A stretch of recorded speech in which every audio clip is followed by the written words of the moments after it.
Alright, Schlockmeister fans, continuing with the horror movies here, of newer horror movies, I should say. We're going to watch the 2014 remake of The Town, The Dreaded Sundown. Let's check it out. 1946, in the small town of Texarkana, on the Texas-Arkansas border, a series of horrific murders were committed by a masked assailant known only as the Phantom Killer. In 1976, a film inspired by the infamous Moonlight Murders was released. Every year on Halloween, The Town That Dreaded Sundown is screened somewhere in Texarkana. And now we come to modern times, 2013. Halloween night. Glad you finally said yes. We got a couple in a car. That's Jamie.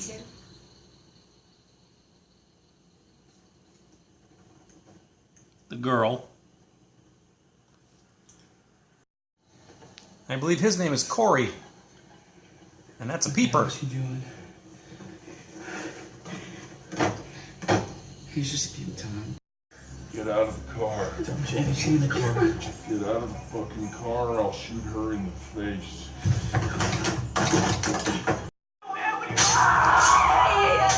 And our killer kills Corey.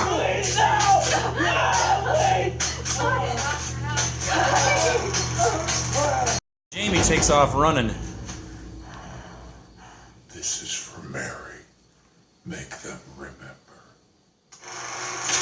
But he doesn't kill her, lets her go.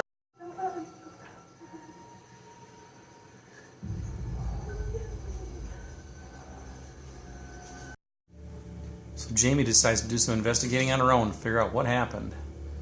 Is that the Mary that she was warned about to remember? Corey's funeral. So brave. You left my baby boy! You slut! You slut! You left him! This guy comes home from the military, met by his girlfriend, and you can guess what they're going to do when they get some alone time. Oh, I can't show you what they did, but trust me, it was kind of cool. They're in a hotel, and she hears a noise.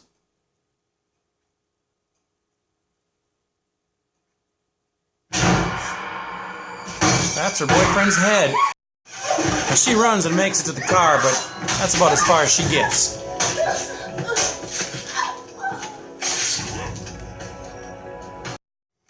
Call from Corey's phone. I'm going to do it again and again until you make them remember. Jamie then gets an email from somebody called the Texas Phantom. They couldn't catch me 66 years ago and they never will. I come and go as I please. I kill when I please. Back at the police station, I guess for research purposes, they're watching the old movie.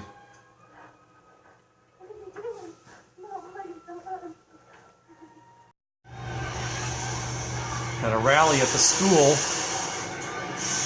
as our killer showed up.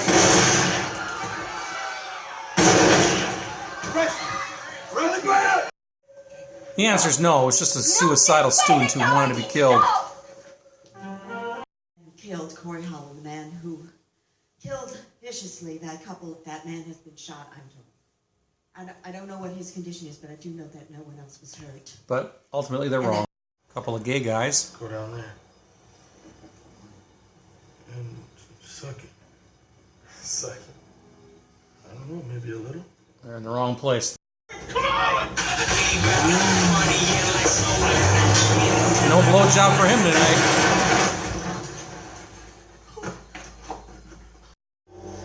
Our killer has a trombone with a knife on the end of it.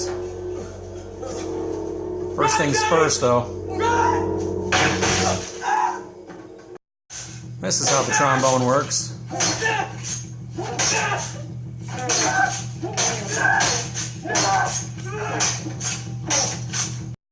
Jamie's taken up with this guy, Nick. What are you doing? No, it's not okay. I thought it did. I can't believe you just did that. Nick's helping to investigate too, but that was the wrong thing to do. It back to you, Joe. Email from the Phantom, Texas, Why that did you send Phantom, it to the girl? Buddy up the water? came from the priest. I want to tell you. Here's what I think. I don't think you killed anybody. But I do believe you sent this message. It's causing more parishioners to come to his place. We do not, and I repeat, we do not believe that Reverend Cartwright is the phantom. Gary Cole's one of the local sheriffs, and he's getting a little action tonight. And a little bad action, too. Hank! Girl runs off into a field and gets knifed and slashed in front of a scarecrow. The next morning, she is that scarecrow.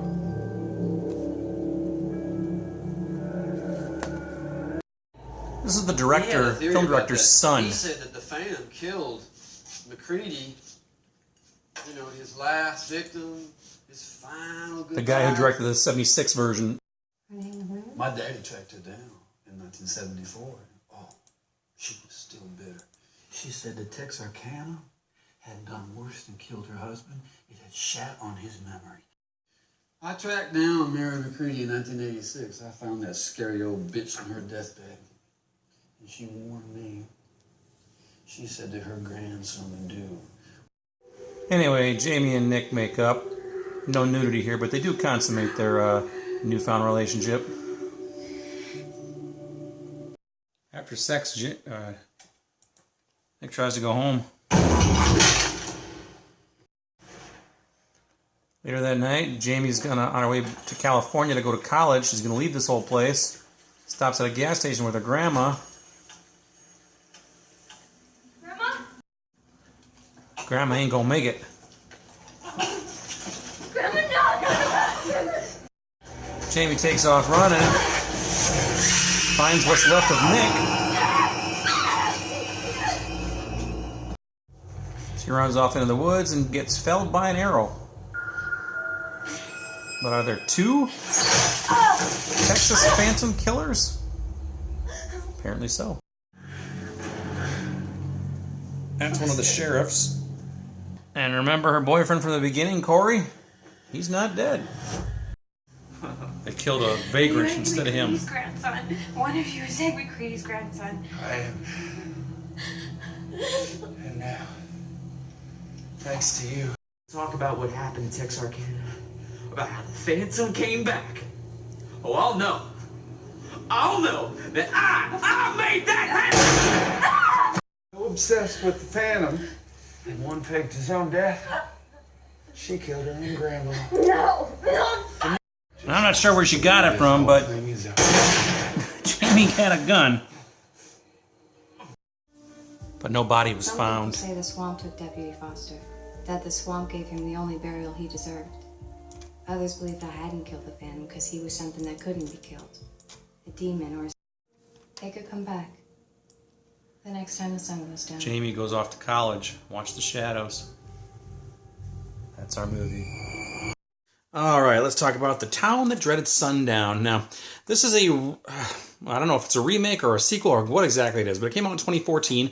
The original movie came out in 1976, and I reviewed it on my old channel. I should be re-reviewing it at some point in the near future on this new channel here. But anyway, it picks up in 2013, and the Phantom Killer, the Texas Phantom, whatever he is, has never been caught. It started in 46 and came back in 76. No, 1946 when it happened. The movie came out in 76. Anyway, it involves a couple of this one girl named Jamie. She gets her boyfriend gets killed by this killer, and she survives. And the killer tells her, "This is for Mary. You will all remember her," or something like that. Basically, you don't want to forget Mary. But what does that mean? Who knows? So she starts investigating on her own. Now she knows that in this town of Texarkana, there was a killer in 1946, I guess it was, and she knows that there was a movie made in 1976 about it. So they reference the other movie in this movie, but it's as a movie, not as a sequel.